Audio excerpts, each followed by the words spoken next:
Hey, good morning. It's day 14. It's freaking cold outside. It's in the 30s. I was just walking with another hiker. He said his small thermometer said it was 35 degrees.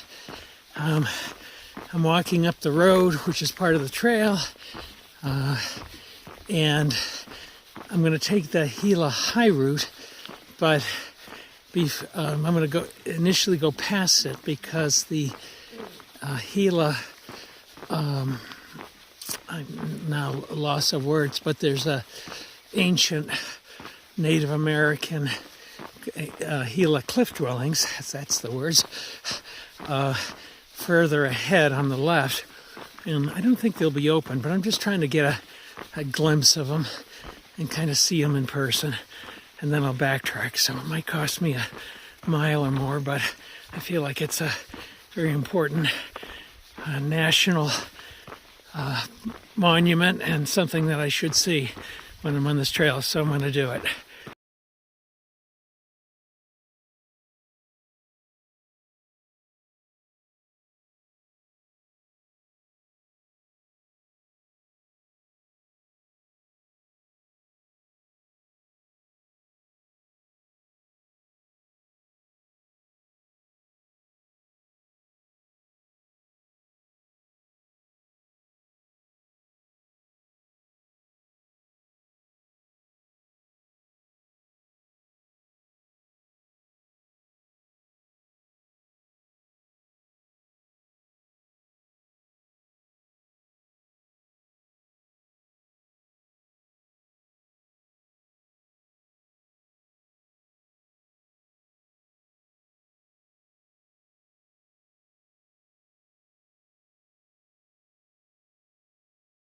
Well, I just climbed up those stairs, and look at this giant dome here. There's the park ranger down below, who's very helpful. Look at this roof. It goes up like 30 plus feet, and then there's a flat spot up high. I guess a place to sleep, maybe. And everything's covered with black, which presumably is from fire. Is that black on the ceiling from fire? Yes, it's soot. Oh, good to know. Transitioning from a room and a dome, and there's more rooms over here, but they make me walk down here, so if you're afraid of heights, there's like no guardrail. Yeah, interesting. I'm pretty high up.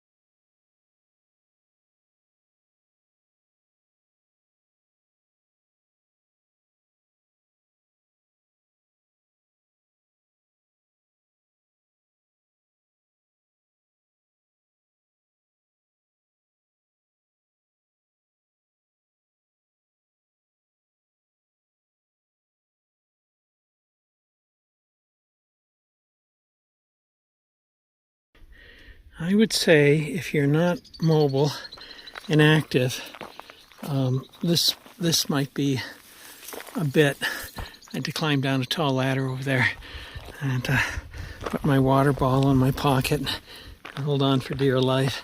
So there's a few guardrails, but pretty tiny number. And I asked the park ranger if there were accidents, and she said mostly just twisted and broken ankles, but it's rare that people fall and tumble. But I could see the potential. Oh well, beautiful side trip.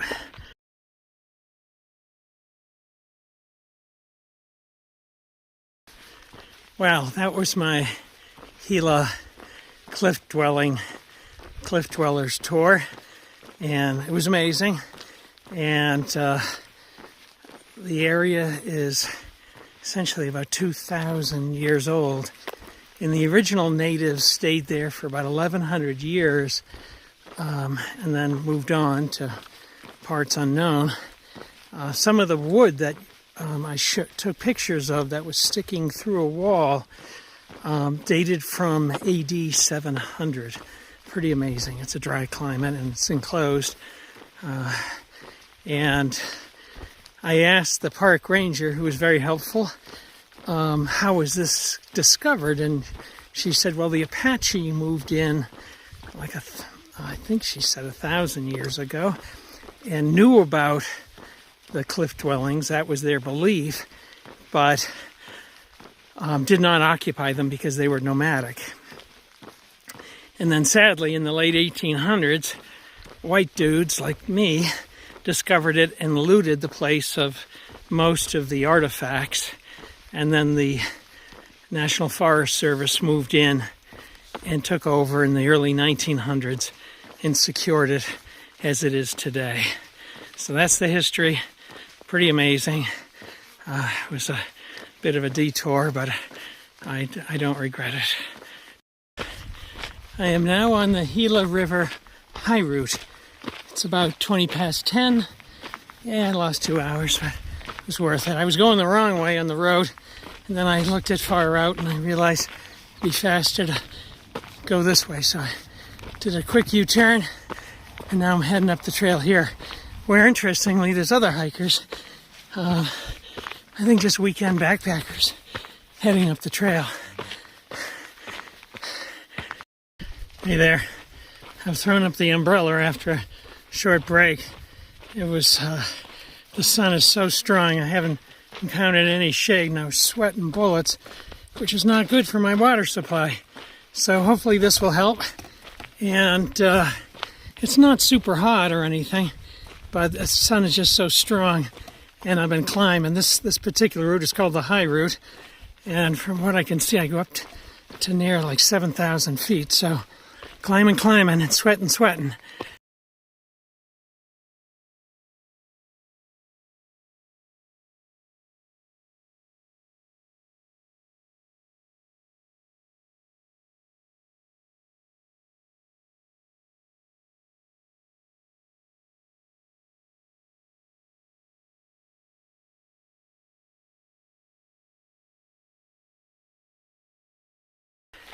I'm continuing.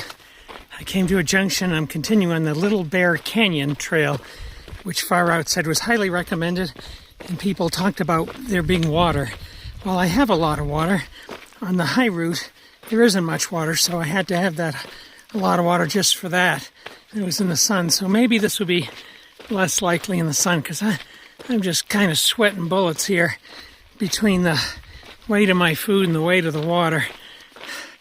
Gonna give it a go. I believe these are all tributaries of the Gila, and I'm heading towards the Gila. This one's bone dry. Hopefully the Gila's not bone dry. As I get further north on it, I know it runs out somewhere up here. About a quarter mile back, water started appearing on the trail, and just like wet spots, and then flowing slightly, and then it culminated in this beautiful little area. And here's a waterfall. That's where I got my water for lunch. And look at these giant walls. And so this enabled me to guzzle some water. As the water ahead is not really definitive. People make comments, but it's time-based, and things dry up this time of year. And sometimes they say there's none, and then the next person, a day later, says if you keep looking, you can find some. But nevertheless, I've got some for a while, so I won't be dehydrated for a bit. And had a nice lunch while doing it all. This has got to be the most gorgeous canyon I've ever seen. And I just got water and lunch. And look at these caves up here. You wonder if the Gila made their homes up there as well. Why not? It's perfect for it. Cheapest creepers, look at this. And it just goes up with these high canyon walls, and they're even higher where I'm heading. If you can see it, camera I'm sure can't do it justice, but wow. The Far Route said highly recommended to take this trail, and I mostly took it because I was just so hot and sweaty on the Gila High Route, and they mentioned water down here, and I'm like, that's all I need to hear. But this is incredible, just incredible. Look at these. Trying not to get my feet wet. I could film this for a while, but I know I can't, so I'll make too big of a file, so I'm just gonna stop here. Wonder what lives in there. But beyond that, I'm running out of superlatives. Look at this little canyon. Look at this rock coming way and way up. Wow, a couple 100 feet, I guess. It's just crazy. Well, I went the high route initially to avoid all this water crossing, and I know I've got quite a bit of it ahead now that I'm on the Gila Alternate, which runs along the river. Look at these things. Yikes! So, well, I'm happy to have some shade, and even if my feet get wet and kind of ground down with grit, which is what happens, it still beats being in the hot sun all the time with no water. Oh boy, I can't even stretch that far. Yeah, it's just kind of repetitious, but it's dumbfoundingly beautiful. And this is like my 25th, this is a little one, but maybe 30th that I've gone across today. Lots of water crossings. And I started on another trail before I descended to this one. Oh well.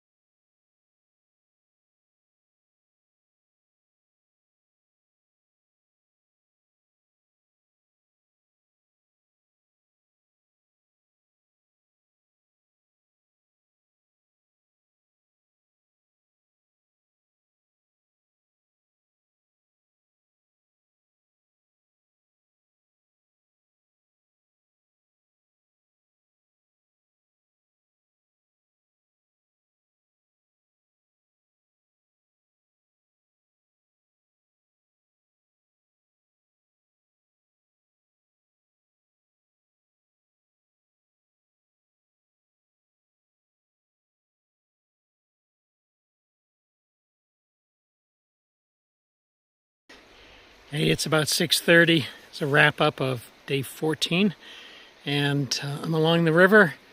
There's a little bit of a river over here, and there's a mighty, mighty mountain back there. I've got my tent set up, and I'm about to start cooking dinner. I hiked about 24 miles, and probably 4 of that was extra because I went to the Gila Cave Dwellers exhibit, the National Monument. I think it was quite worthwhile, but it was, you know, for a guy on foot, it's 4 miles is still a lot. So 24 altogether. I'm totally exhausted by myself. All the guys that I was with didn't go to the cave dwelling, so they're probably 2 to 5 miles ahead. Would have liked to camp with them, but no matter. It's all cool. And yeah, so about to make dinner, clean myself up, and rest. I'm so exhausted. Really beaten. Talk to you soon.